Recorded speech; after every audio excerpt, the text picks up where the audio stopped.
Jadi saya punya seperti tadi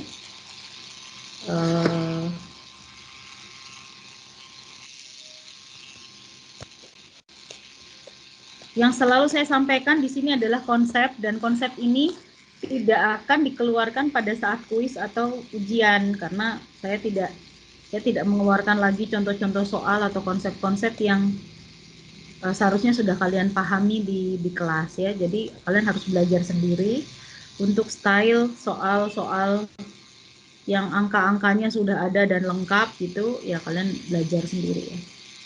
Nah, oke, kita lihat di sini kalau saya punya beban merata.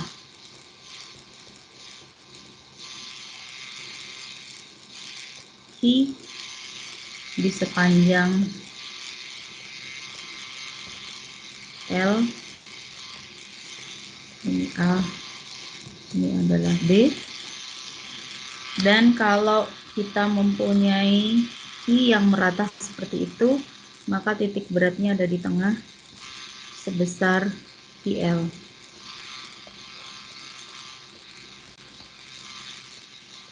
Dia berada di tengah. Terus kemudian saya mempunyai reaksi perletakan karena dia simetris, saya mempunyai PA sama dengan PL per 2, PB sama dengan PL per 2.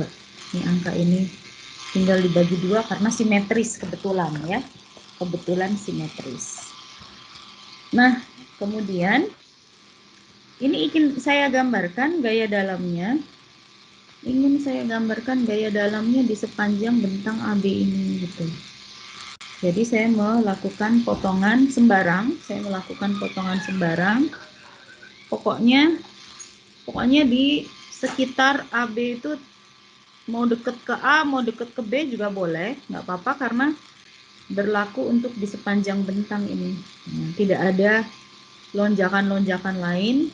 Kalau ada lonjakan lain, saya gambarkan, misalnya lonjakan lain yang saya maksudkan itu adalah apabila saya punya Q begitu merata, ada lonjakan-lonjakan tertentu di mana di sini saya punya T1,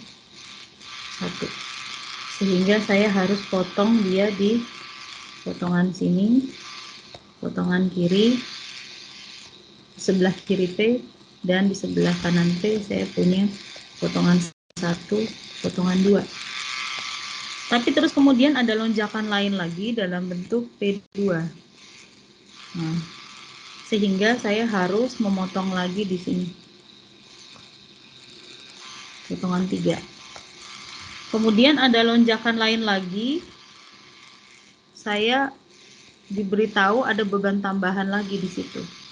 Sehingga saya harus potong lagi di setiap area di mana ada lonjakan-lonjakan, saya harus melakukan potongan 3, ini potongan 4. Dan semakin banyak lonjakan, semakin banyak potongan saya, dan semakin panjang perjalanan saya untuk menuju kesimpulan menggambarkan gaya dalam gitu ya. Nah, oke, kita kembali ke yang mudah dulu, di mana di sini tidak ada lonjakan lain P1, P2, P3 dan seterusnya. Yang ada hanya Q, maka saya mendapatkan di sini reaksi peletakan PA dan PB seperti itu karena simetris. Ya, saya lanjutkan. Kita punya satu saja potongan satu, yaitu di sini. Ya, dan saya gambarkan free body diagramnya. Free body-nya seperti ini. Kiri kanan sama, karena itu simetris, kiri kanan sama.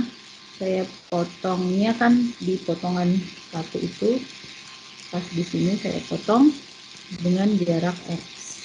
Nah, X-nya boleh berada mulai dari 0 sampai dengan L, karena semuanya konstan seragam.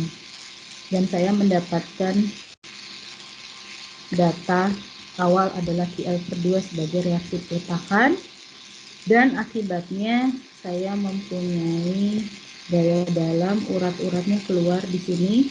Saya putuskan langsung ngambil free body kiri aja, kanan kiri sama. Ada yang menyukai free body kanan, silahkan, karena simetris, jadi kebetulan simetris, saya ngambil free body kiri aja. Kemudian di sini saya mempunyai D lintang D1. Cek di sini lagi, jangan sampai salah ya, ini tidak searah jarum jam. Oke. Dan saya mempunyai M yang menekan serat teratas M1.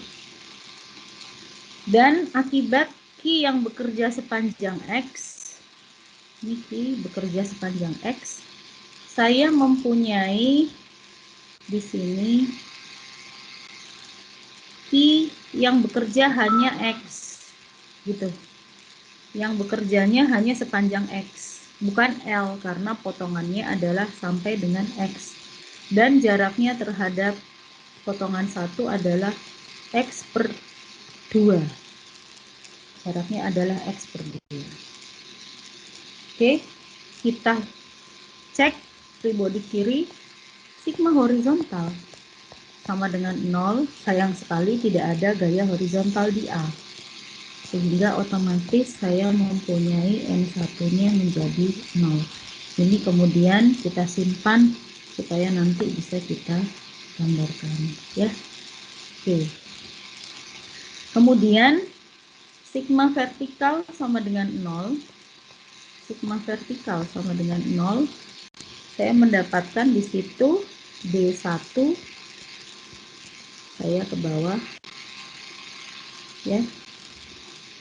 Ini aja deh. Saya buat lebih sederhana. D1 ditambah dengan QL/2, lihat di titik A, QL/2 ke atas, dan di sepanjang bentang ada lagi vektor ke bawah sebesar IX/2 sama dengan 0. Saya mendapatkan, ada lagi nggak gaya vertikal lagi? Nggak ada ya. Oke, saya mendapatkan D1 sama dengan ya IL/2 dikurangi IX/2, karena ada variabel X-nya di sini, menyebabkan persamaan B1 saya menjadi linier, nggak konstan, menjadi linier. Dan di situ apabila X sama dengan 0, saya mendapatkan B1 saya setara dengan reaksi peletakan di A, sama dengan IL/2. Ini dia. setara dengan T. Tetapi apabila X sama dengan L per 2, karena bekerjanya dia di sepanjang bentang sebetulnya, tapi kita ingin tahu aja sebetulnya di L per 2 B-nya berapa. Kita mendapatkan B1 sama dengan setengahnya dari DL per 2 dikurangi DL per 2, jadi 0 ya gitu. Kok jadi 0 gitu ya. Oke. Tapi kalau X-nya sama dengan L, maka kita perhatikan karena di sini berlaku juga ya, ini berlakunya. Dia tidak hanya sampai L per 2 tapi berlakunya sampai L. Itulah yang menyebabkan B1 ini menjadi kembali lagi di sini adalah berapa di sini? Sama dengan L. Ya, Kois?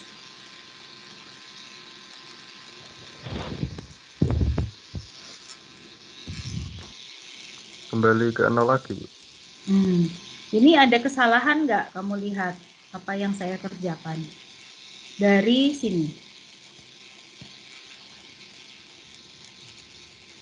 Maaf Bu, kadang-kadang soalnya kursornya Ibu agak telat sama suaranya Ibu di gambar. Jadi Nggak agak apa-apa. Nggak apa-apa, agak pelan-pelan berarti nanti saya ya. Jadi suaranya udah duluan tapi tulisannya belum muncul ya. iya kayak gitu Bu. Oke. Berarti nanti harusnya saya gambar dulu baru saya ngomong ya. Nah, ini ada kekeliruan di mana nih harusnya adalah ada kekeliruan sedikit. Ini harusnya gitu. Harusnya ya enggak? Harusnya gitu ya. Oke.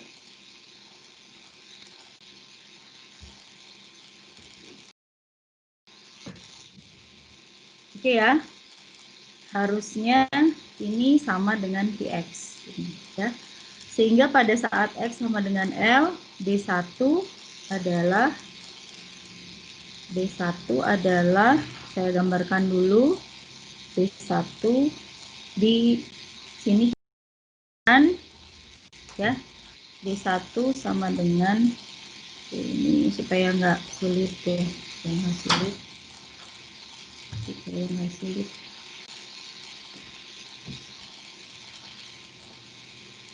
Jadi kita lihat pada saat X sama dengan L, kita mendapatkan persamaannya ini, kita masukkan ke sini.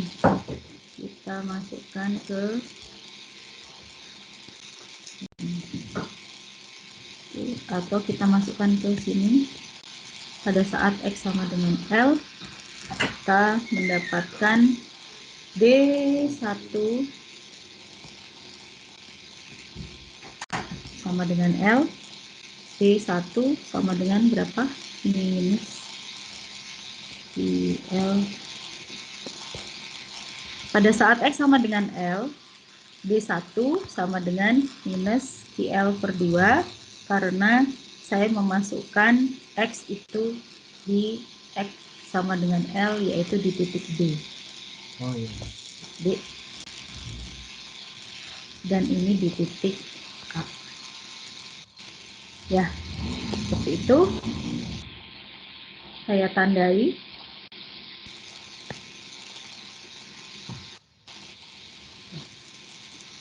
Ya, saya tandai.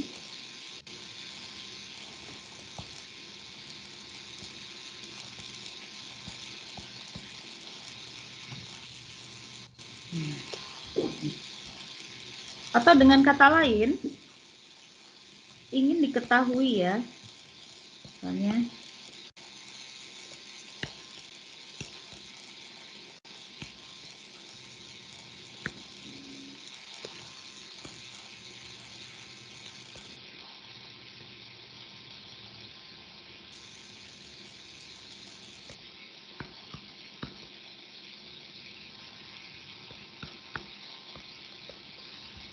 ingin diketahui di jarak berapa sih D itu sama dengan 0, maka kita masukkan di sini persamaannya kan D sama dengan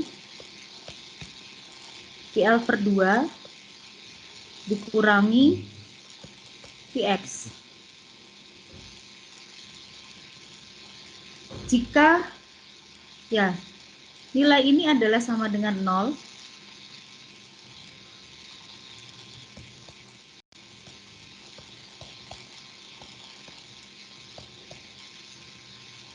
maka kita mendapatkan D1 itu sengaja kita buat menjadi 0, dan kita dapatkan berapakah X-nya. X-nya berarti sama dengan L per 2. Nah, jadi D sama dengan 0 apabila X sama dengan 1/2L atau berada di tengah bentang. Oke, sampai sini cukup jelas ya. Cukup jelas. Sebelum saya lanjutkan ke momen. Ini baru sampai lintang ya. Bu, Saya mau lanjutkan. nanya. Ya, silakan. Itu rentang nilai X-nya dari 0 sampai L. Ya. Bukannya dari 0 sampai L per 2 aja. Ngapain Iya. L per 2? Karena beban rata. Iya kan beban merata kan nggak ada lonjakan apa-apa. Nih saya gambarkan. Saya gambarkan di sebelah kanan, kalian lihat tidak ada lonjakan apapun. Tuh gambarnya kan begitu. Nggak ada lonjakan apa-apa karena konstan. Ya, Bu. Makasih, Bu. Jadi berlakunya seragam mulai dari A sampai B. Berlakunya seragam sehingga lihat di kiri bawah. Lihat di kiri bawah. Itulah yang menyebabkan saya menyatakan X itu berlaku mulai dari 0 sampai dengan L. Nih, saya rasa bagi yang sudah nonton video sebelumnya dan dipelajari, saya kira apa yang saya sampaikan hari ini mudah banget ya. Mudah banget untuk bisa diterima. Memang agak sulit kalau belum mempelajari videonya atau belum mempelajari textbook. Jadi tolong diperhatikan sungguh-sungguh ya. Karena semester ini kita lihat ada beberapa libur yang kena di pas kalian jadwal kuliah, itu yang menyebabkan kita harus meningkatkan kecepatan ya. Jadi tolong belajar sendiri di rumah juga untuk diulang-ulang karena perlu pemahaman dan juga perlu latihan yang banyak. Saya lanjutkan ya. Nah, bagaimana dengan momen?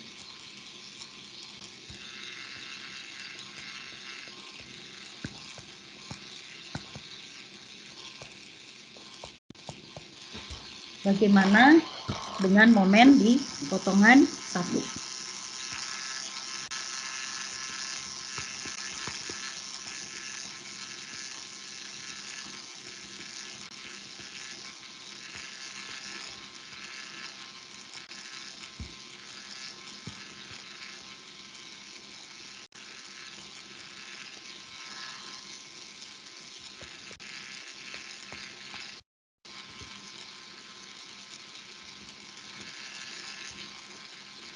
Kita gambarkan lagi ulang seperti tadi.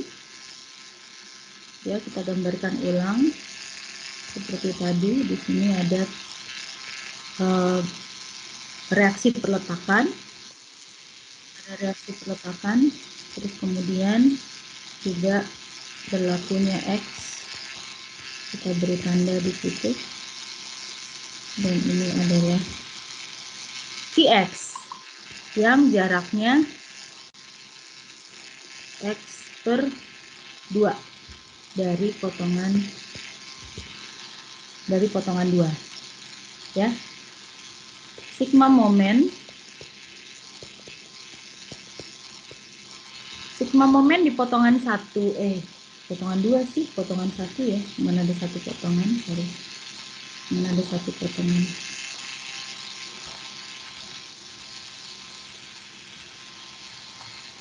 Ada satu potongan. Sigma momen di potongan 1 sama dengan 0, maka saya mendapatkan minus M1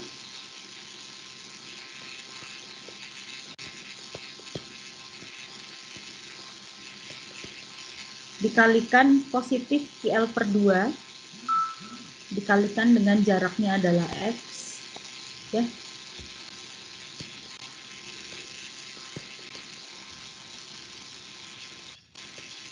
Dikalikan dengan gaya QX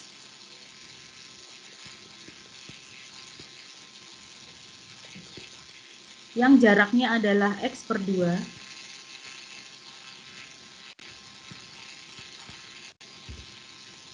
yang jaraknya adalah X per 2 sama dengan 0. Kita lihat apakah masih ada lagi beban-beban yang belum dimasukkan. Rasanya tidak ada, sudah lengkap semua. Maka saya mendapatkan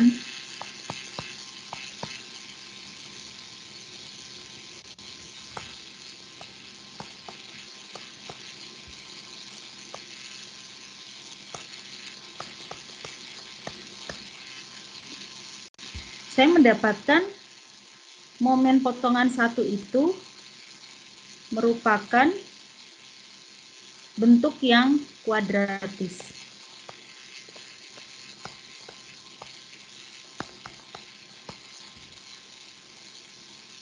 Oke, bentuk yang kuadratis.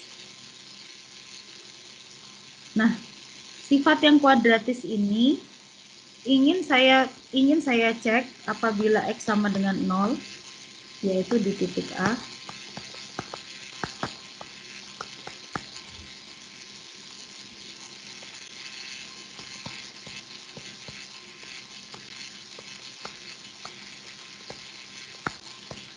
Maka M1 saya adalah sama dengan 0 karena dia sendi.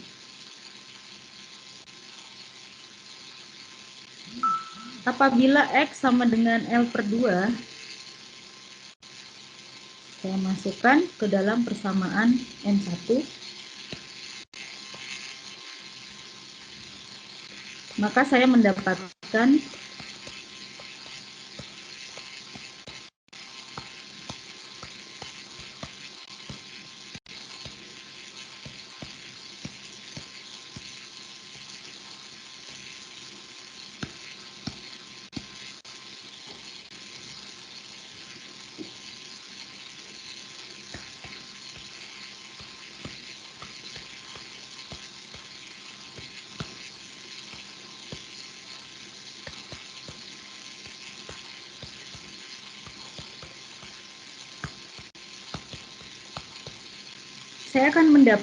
persamaan kuadratis itu di mana QL kuadrat per 8 itu adalah nilai positif yang letaknya adalah di tengah-tengah bentang. Dan apabila saya misalnya mencari di titik B, maka saya mendapatkan bagaimana dengan M1 apabila dia X-nya sama dengan L, gimana? Kita mendapatkan M1 sama dengan 0.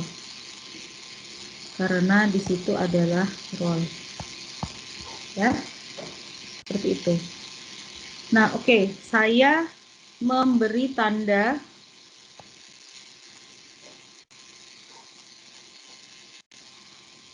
di persamaan momen ini, dan kemudian saya lihat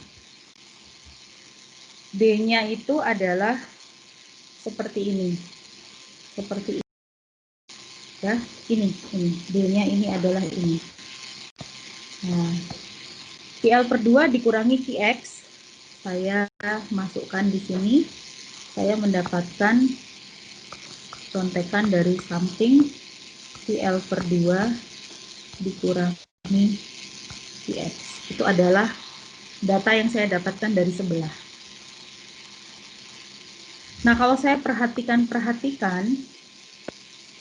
antara D1 dengan M1 ada keterkaitan, yaitu saya melihat ya ada keterkaitan antara M1 dengan D1. Ada keterkaitan di mana kelihatannya D itu adalah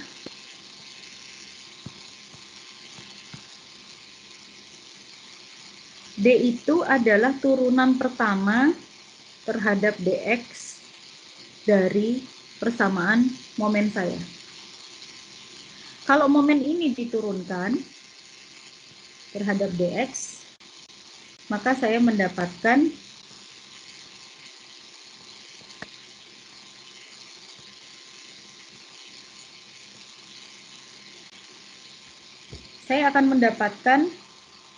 turunan pertama dari momen saya itu setara dengan bintang. Sehingga kalau kita mendapatkan bentuk yang seperti ini,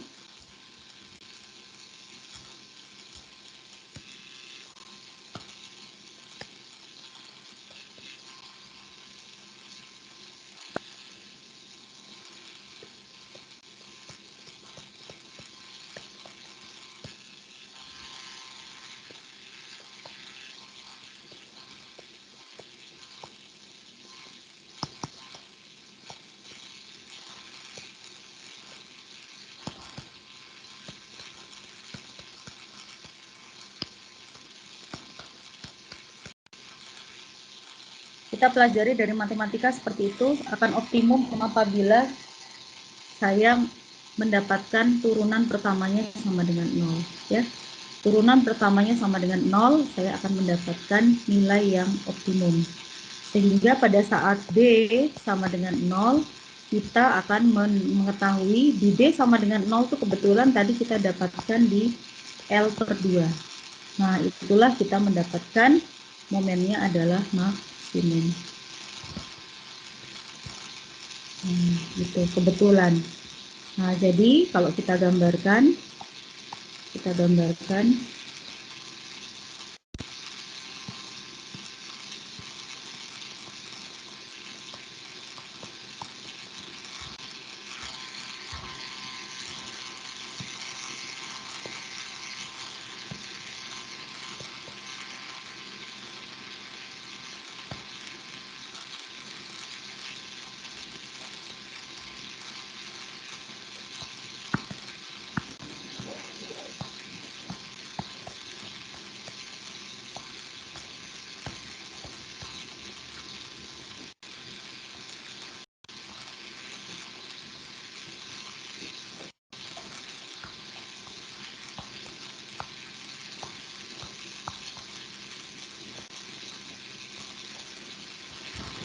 kalau kita gambarkan, M-nya sama dengan 0 di sepanjang bentang AB, dan D-nya akan mempunyai titik 0 di tengah, ya, mempunyai titik 0 di tengah, dengan bentuk yang linier seperti itu. Bentuknya linier seperti itu. Dan kemudian kita mempunyai momen yang bentuknya kuadratis, seperti gambar itu. Bentuknya kuadratis seperti itu, dengan persamaan momen yang kuadratis, dan kita mendapatkan momen maksimum adalah IL²/8 tadi, ya. Jadi kita lihat apakah IL²/8 ini tadi, dan positif, ya,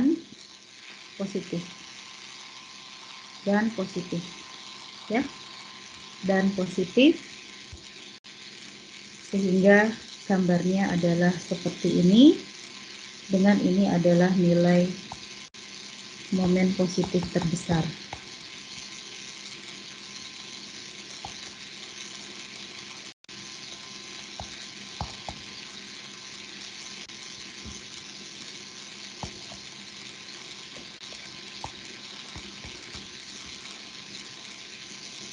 Bagaimana dengan D yang paling besar, D maksimum, terletak di mana? D maksimum terletak di perletakan, ya. Tumpuan.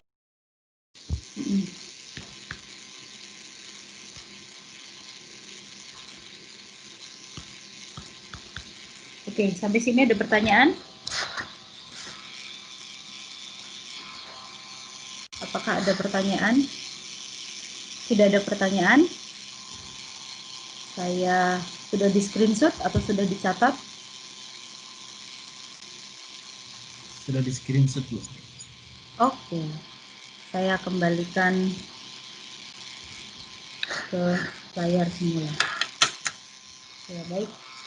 Ini adalah akhir dari kuliah kita untuk menggambarkan gaya dalam, termasuk juga ini yang paling sederhana ya, gaya dalam maupun juga dengan reaksi peletakan dan seluruh titik positif, di mana titik negatif, di mana kalau ada, dan maksimumnya berapa, dan di mana lokasinya.